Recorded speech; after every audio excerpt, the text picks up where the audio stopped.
Happy moments ପକ୍ଷରୁ ସମ୍ବଲପୁରୀ ଦିନ ପାଳନ। Happy moments of India Rourkela ଓ ଆଦିବାସୀ ଏବଂ ଲୋକନୃତ୍ୟ ଆର୍ଟିଷ୍ଟ ସେଣ୍ଟର ସମ୍ବଲପୁରର ମିଳିତ ଆନୁକୂଲ୍ୟରେ ସ୍ଥାନୀୟ ଏନ୍ଆଇଟିର ଅଡିଟୋରିୟମ୍ ଠାରେ ସମ୍ବଲପୁରୀ ଦିନ ପାଳନ କରାଯାଇଛି।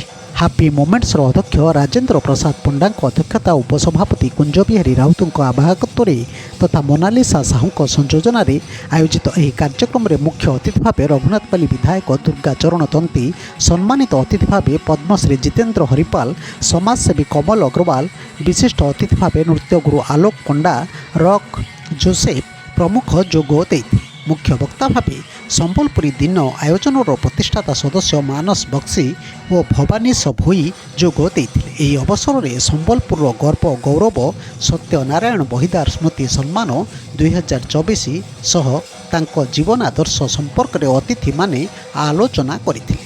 ପ୍ରାରମ୍ଭରେ ସୁର ସଙ୍ଗମର ଗୁରୁ ପୁଲିନ ରାଉତରାୟ ଓ ସାଥୀଙ୍କ ଦ୍ୱାରା ସ୍ୱାଗତ ସଙ୍ଗୀତ ପରିବେଷଣ କରାଯାଇଥିଲା। ଏହି ଅବସରରେ ସମ୍ବଲପୁରୀ ନୃତ୍ୟ ପ୍ରତିଯୋଗିତା ଓ ଫ୍ୟାସନ୍ ଶୋ ଆୟୋଜନ କରାଯାଇଥିଲା।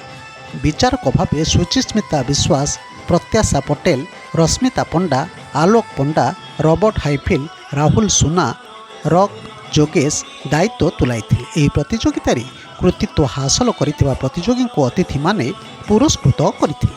ପ୍ରାରମ୍ଭରେ ଉପସଭାପତି ଶ୍ରୀ ରାଉତ ସ୍ୱାଗତ ଭାଷଣ ସହ ଅତିଥିମାନଙ୍କ ପରିଚୟ ପ୍ରଦାନ କରିଥିଲେ।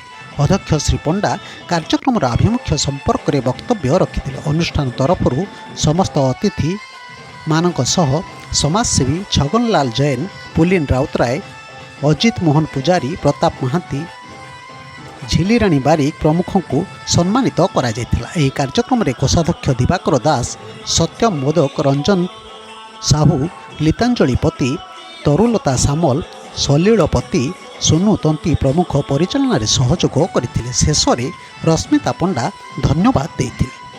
ବ୍ୟୁରୋ ନ୍ୟୁଜ୍ ଓଡ଼ିଶା କଥା।